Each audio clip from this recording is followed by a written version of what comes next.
I'm from Romania, and in Romania, the old myths never really died with Christianity. Instead, they sort of became blended. It's as if people here believe in God on one side, but also this completely separated realm that is not spiritual, but very much real, physical even. Our fairies are not spirits, but creatures. One time, a while back, when my father was in university, he and a group of friends decided to go hiking. Everything went well, except they lost track of time. Now, one thing to understand is that we have a very large bear population and very dense forests.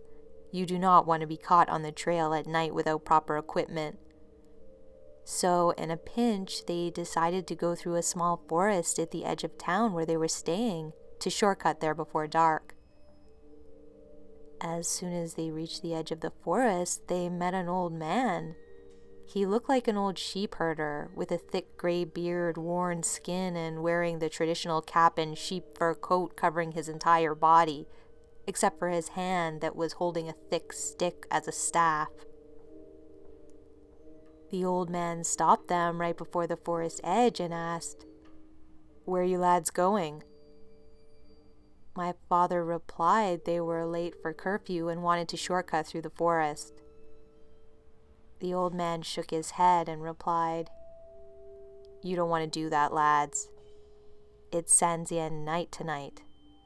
The Elle are out dancing." One of my dad's friends just snorted and shook his head. The sun would be up for another 2 hours, and being the future engineers that they were, they had far more fear of their cabin hosts notifying authorities than some silly superstition. They thanked the man and off they went. My dad said he heard the man whisper, "Such a shame," as they walked past, but when he turned around, the man was gone. He didn't think much of it. These mountain folks were known to look old but still be quite sturdy, so he wasn't expecting the man to be frail. After about 20 minutes of walking, my dad explained he started getting this odd vibe. He was used to hiking. He had done it since he was a child. He knew how forests feel and sound. But this forest had no sound. No wind, no birds, no snap of leaves or twigs by animals. Nothing. No echo either. The trees, he said, looked odd too. Not chaotic like other forests, but coming up in rows. They were beeches mostly, thin but tall. There was a thin layer of fog that slowly started making its way over the forest floor, just enough to cover their feet. They kept following the path, going down single file. At one point, the tall, straight trees started growing bent and twisted at odd angles, sometimes even horizontally. It was getting dark now, and they should have reached the edge. They picked up the pace, and after what seemed like hours, after darkness settled in, they finally got to the main road. That's when they realized one of their group was missing. They tried going back in, but every time they did, they would end up at the road again. The rest of the group decided to head back to the cabin and notify the militia. A search party was put in place, and for 3 days they looked everywhere. The forest they crossed was not all that big. Where was he? After no sign of the man, the search was called off. Heartbroken, they resigned to the idea that something bad must have happened. People had a tendency to vanish in those days, if not by a criminal's hand, then by the government's. So they didn't ask more questions. A week later, they got a telegram back in Bucharest that their friend had been found, alive. He was found on the 7th day of his disappearance on the side of the road, naked, shivering, and in shock. When asked what had happened, he would just mumble and say he did not remember. My dad went to visit him at the hospital in Cluj. His friend did not look like his friend. He looked older, with more wrinkles, pale. His black hair had turned white in some places. He looked as though he had aged 15 years. Later that day, while talking to a nurse, my dad found out that the forest they crossed on Senzine night is known to be the grounds of the fairies, the L, and that his friend got away easily. Most men who go in never come back, or if they do, they go blind or insane. My father does not believe in the supernatural. He's not religious or anything. He's a man of science. But when I was 15 and asked to go with a group of friends hiking in that area, he forbade me. I guess he believes now enough to stay away. The forest is named Baciu Forest. I have to say, even I believe enough not to go in there. And my sister, who now lives in the closest big city to it, said the people there, while they scoff at fairies, avoid it because of the various kidnappings, high crime rates, and odd sightings.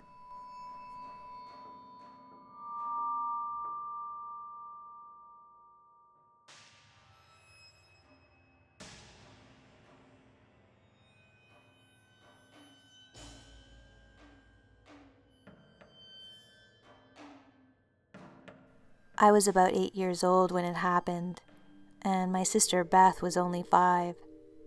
Because of this, our memories of the incident have grown a bit fuzzy in some places, but I know we will never forget that day as long as we live. It was during my family's yearly trip to my Uncle Jim and Aunt Gretchen's house for Thanksgiving dinner. We were pretty excited because we didn't get a chance to see my uncle and aunt very often. This was because their house was way out in the middle of nowhere, surrounded by nothing but woods and fields, with only a few other houses scattered here and there. Despite this, there were always plenty of relatives that would show up, and that year was no exception. But the only other kids there were our 2 cousins, Jake and his little sister, Brooke. They're about a year younger than us, and while they were a little strange, they were still fun to hang around. The incident happened shortly after the meal was over. Like I said, the house was way out in the sticks, so everyone would spend almost the whole day there to make the long trip worth it. So most of the adults decided to watch A Christmas Carol, the one with George C. Scott, in the living room. The movie always scared Brooke and my sister, so we kids were herded into a small guest room that doubled as our playroom when we were visiting. We hadn't been playing very long when Brooke left to use the bathroom. When she came back, she was crying and looked very upset. This wasn't uncommon though, since Brooke had always been kind of a crybaby. I remember one of us asking her if she had fallen or something, but she only shook her head and kept saying, "She's found me. She's gonna get me. She's really mad at me." I thought she was only playing a game, so I tried to get her to explain what she was talking about. She finally calmed down long enough to say that Becky had found her. She went on to say that Becky was her imaginary friend she used to play with when she was younger, but Brooke had grown bored with her and ended up forgetting about her a few years ago. But just now, while she had been washing her hands, she saw Becky in the bathroom mirror, and she didn't look the least bit happy that she had been forgotten. Brooke kept going on like this, saying how Becky said she was going to get her, and kept showing her long, sharp teeth. To hear this kind of story from a sweet baby girl who was barely more than a toddler still makes me uneasy even after 15 years have passed. At this point, Beth started getting scared too, and everyone was looking at me to decide what to do about this since I was the oldest. Sadly, I didn't have the slightest idea about what to do, but I decided to have Brooke draw a picture of Becky. I don't know why I had her do that, I just thought it might help.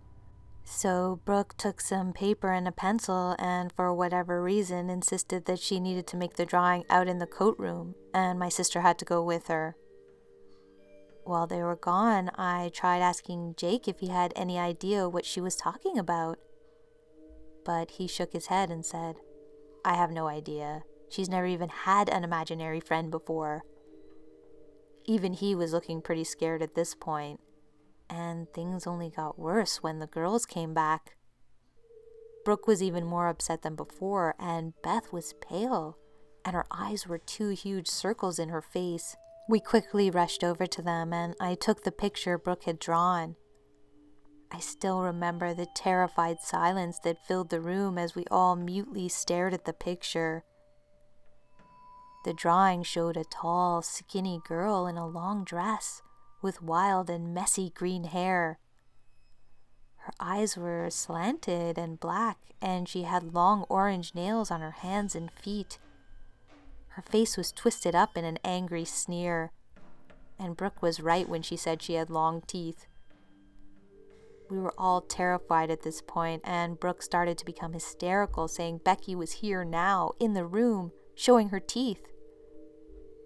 At that point, Brooke's mom and Aunt Gretchen came rushing into the room. How it took them this long to check on us, I will never know. Her mom couldn't calm her down, so they took her out with them into the kitchen. Not long after that, our mom came in and said it was time to leave.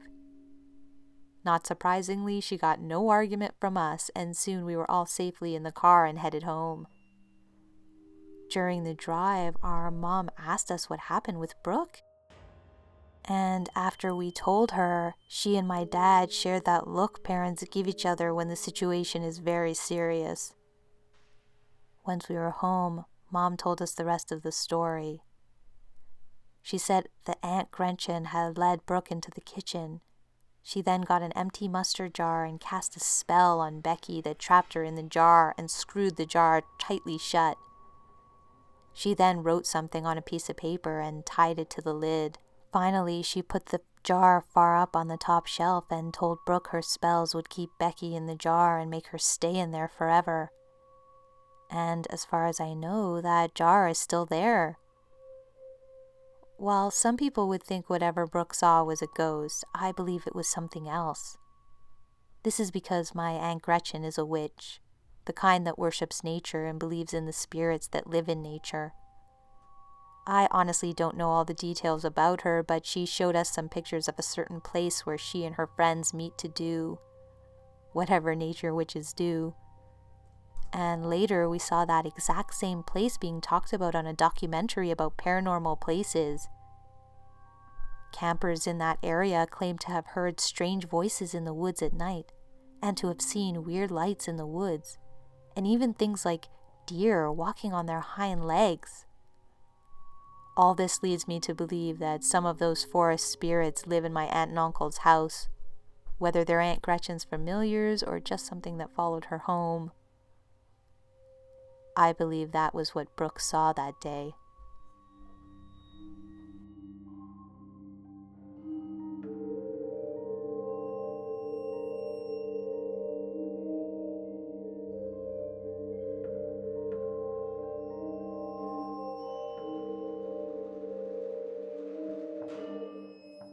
This happened in Finland in my kindergarten during one winter when I was around 4. I'm now almost 19. I feel stressed and heavy whenever I think about this case because I truly don't know what I saw. I haven't experienced anything like this after that. I haven't told many people, just my mom and a few close friends. I don't want to tell everyone because this isn't exactly a thing that sounds very sane or real, and I don't want people thinking I'm crazy. Okay, the kindergarten has 2 floors. It's quite a big kindergarten. All the kids in there were divided into groups based on their age. I think I was in the youngest group. The youngest groups were always downstairs. The kitchen was upstairs where the bigger kids were at, and the kindergarten ladies would have to go upstairs with the food trolley when lunch came. So my group was about to have lunch, and the kindergarten lady left with the trolley. Our lunchroom had a door to this space where all of us kids slept. like a big-ass bedroom with many, many beds. That sleeping area, bedroom, had a door outside.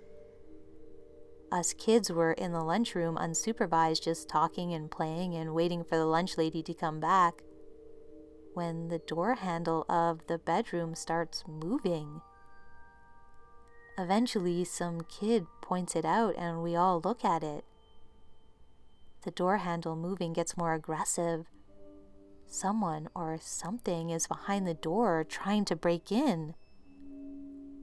We freak out and go against the door to keep the door from opening. But that didn't work out and the door opens. Behind the door, in the bedroom, stands this short thing that looked a bit like an ugly doll or a person. The thing felt malicious. The best I can describe it was maybe less than 140 centimeters, pink, a doll-like body. It looked plastic. Big eyes, small nose-looking thing, mouth, arms, fingers, legs. It even had hair on its head. It looked like an ugly child-sized doll. It stood there looking at us for a while until some kid finally shut the door. The thing didn't try to get in again. I don't know where it went, probably left through the outside door it had opened. None of us screamed or anything, we were all just too shook to do anything. The kindergarten lady came soon after, and I lost it and refused to go into that room alone again. I hated going to kindergarten after that. The kindergarten ladies never believed a word, which I understand. It doesn't sound real. That is again why I never tell anyone. So later on, I've thought about some stuff. First of all, this thing broke into the kindergarten bedroom from outside, and it managed to get the door open to the lunchroom too, despite us kids trying to keep the door shut. So it wasn't weak, despite being short and looking kind of weak. Second of all, it was winter. In Finland, it's cold. And the thing was like a naked plastic-looking thing. Where did it come from? Third, it came when us kids were left unsupervised. To me, that seems a bit suspicious. Had it been watching? Why did it want to come when the kids were alone? To me, it seems like this thing was intelligent and maybe wanted to hurt us. So, I don't know what it was. Did I see a demon as a kid or something? Was that a sick prank by someone? Also, I understand this sounds nuts, so sorry.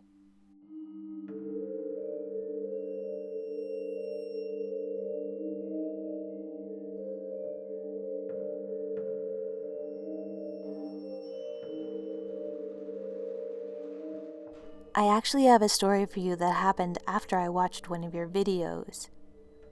When we were little, my twin sister and I would go visit the rest of my family in Mexico about every summer.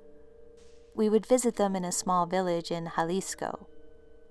The village was small, but it is surrounded by many legends, and it is rumored to be filled with witches, elves, and fairies. Sometimes outsiders write, "Beware of the witches" on the walls outside of our village. A lot of people on my mother's side of the family who live in the village are shamans. Some of them say they have the second sight and can speak with the dead and angels. My shaman aunts and uncles say that I have the second sight as well, and that I will eventually be able to see spirits as clear as I see other people. Since I was a little girl, I would always see things that other people, except for my uncles, can't see. I didn't see them as clearly as I see other people, but they were clear enough for me to know they were there. Because of this, I decided to learn from my aunts and uncles and become a shaman like them. Since then, I have always studied any type of folklore and the supernatural. I even watch YouTube videos about the subject. Eventually, I came across your videos, and I would watch them regularly. One day, in fact, a few days ago, I watched a video where you told the story of a woman who was being haunted by the Gan Kana. I felt bad for her, so I decided to light a candle to Archangel Michael so he would protect her. I made a prayer and then went to bed. A few hours later, I woke up and I felt very bad energy in my room, almost as if it was filled with smoke. Suddenly, I saw a somewhat transparent figure that resembled illustrations I had seen of Archangel Michael hover over me.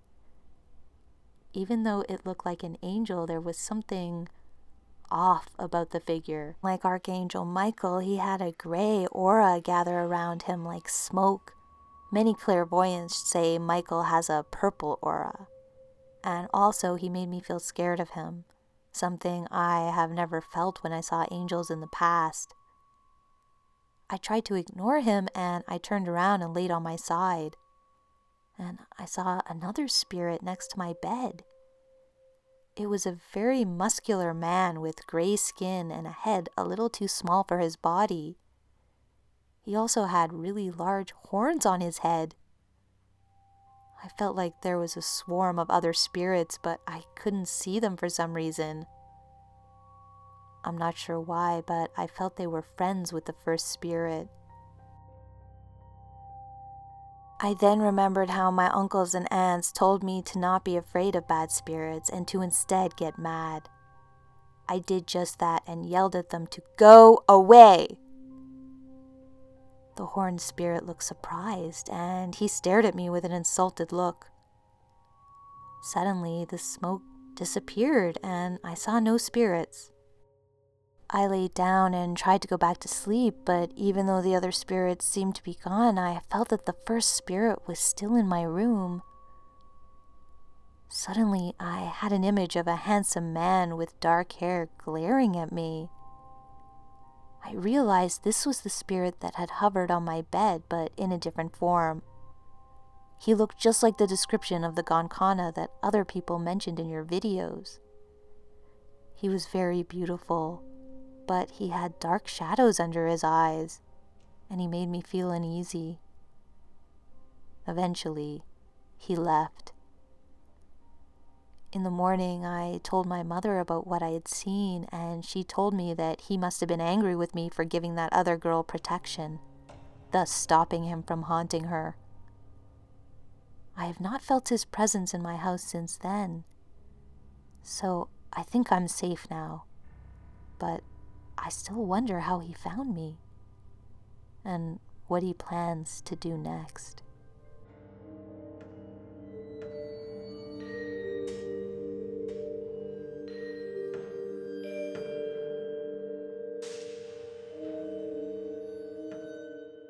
Perhaps I should begin by explaining a few things about myself.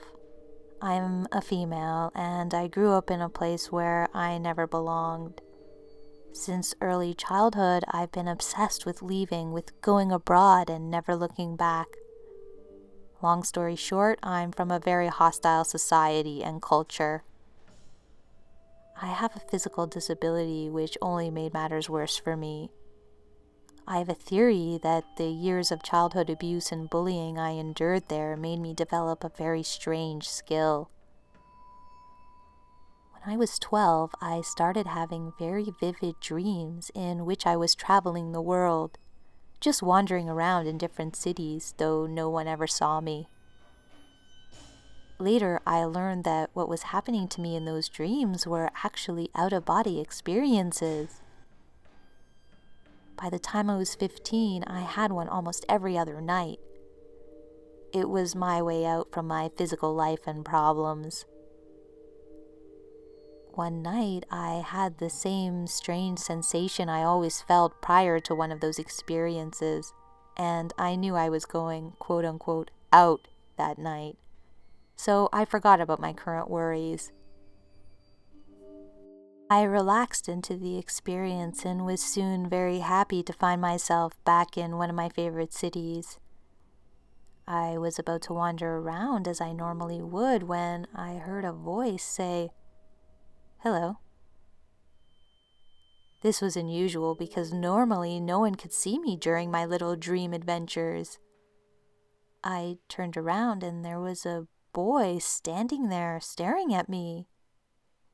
He looked around my age, though I could not tell if he was older or younger. I'm not very good with physical details. His voice, though, was unique. Gender neutral, calm, and slightly melancholic. He was barely taller than I am, and I'm only 5'1". He had dark hair and very deep, dark eyes. I usually never make eye contact with people due to my disability. I have to ask them which eye color they have because I cannot notice such details. But this guy had eyes that were deep, dark, big, and not in a disgusting way, but big and magnetic enough for me to really notice them. I greeted him back and soon after woke up out of the experience.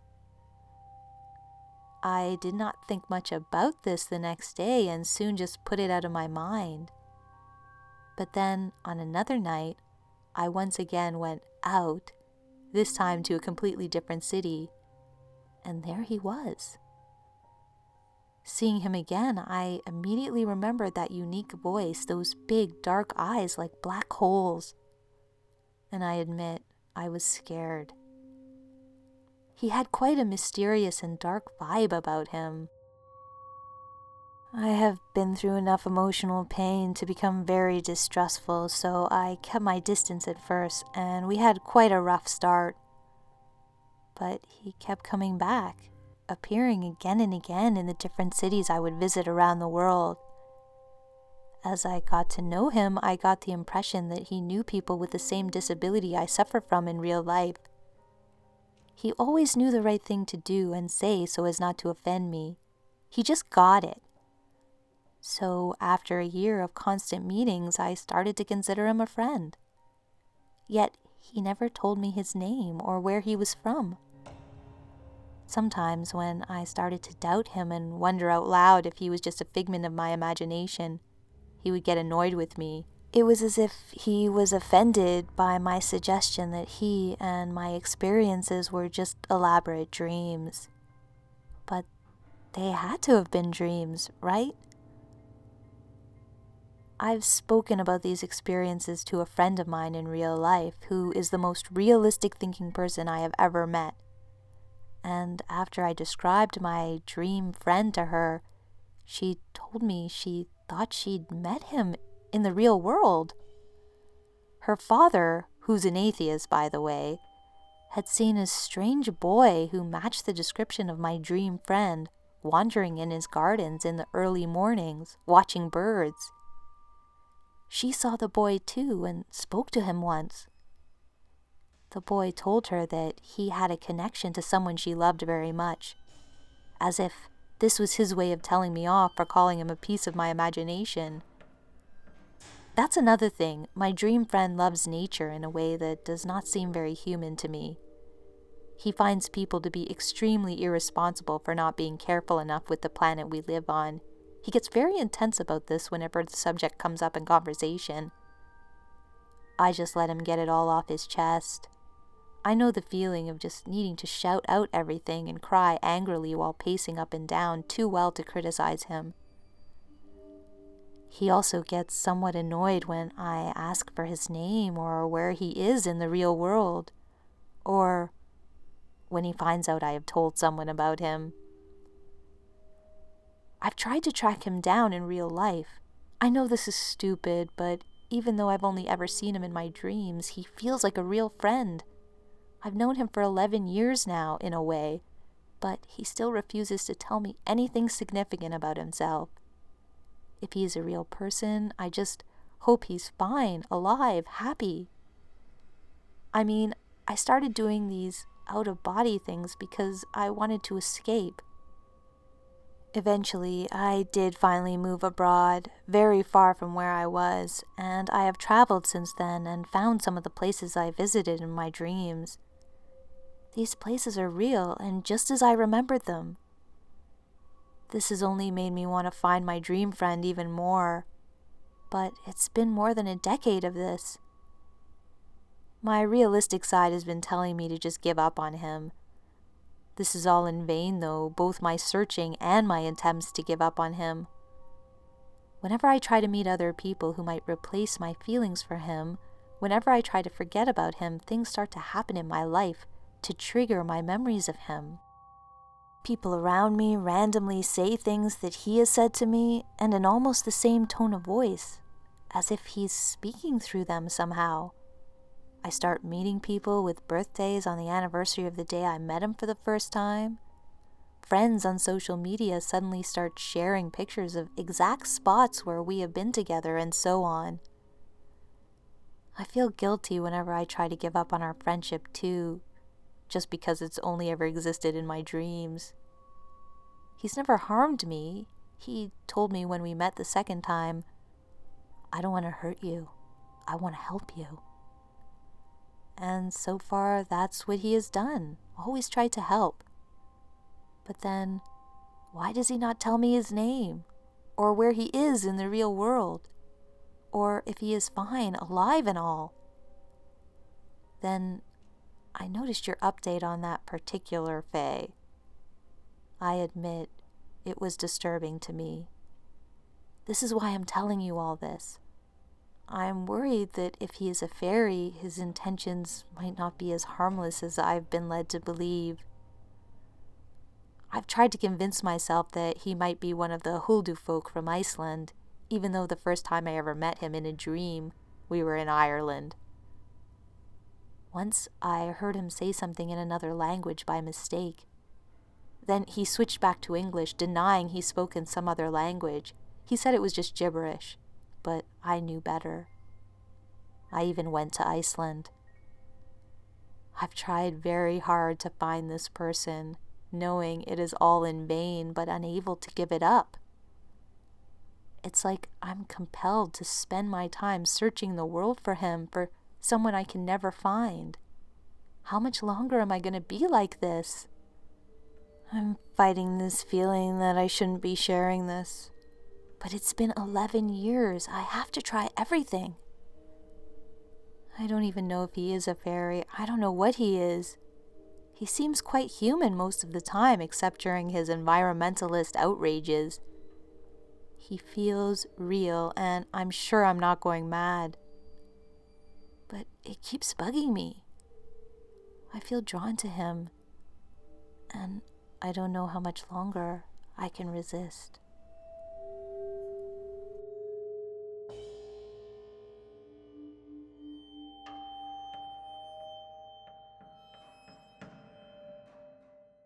Thanks for watching, and thanks to all of the subscribers who shared their stories for this one. This third story about the kindergarten is actually an entry from Reddit, but it was suggested to me by a subscriber, so special thanks for that. The link to that one is in the description. I love reading these subscriber stories, so please keep sending them to me. It seems like the Gan Kana is still up to no good. I find stories about him really fascinating, and I keep getting more and more of them, which is interesting because he's not really very well known in folklore at all, so I'm really glad I'm able to provide a place here for people who have these kind of stories to share them. Special thanks to all my supporters on Patreon. You guys are the best, and you're really helping to keep this channel going. If you want to support me on Patreon, there's a link in the description, and a few other support options, including tipping me for free using Gawkbox, where basically you just play some games on your phone and the company will tip me on your behalf. I hope everyone's had a wonderful new year. I have a lot of plans for the channel coming up, more live streams this year, and please do let me know if you have any suggestions for live streams, requests for guests that I might have, down in the comments. I'll be trying to finish the Scary Fairy Bestiary this year, and I'll be doing a lot more videos like this one. Don't forget to like, comment, and subscribe if you're new, and until next time, this has been a visit from your Scary Fairy Godmother.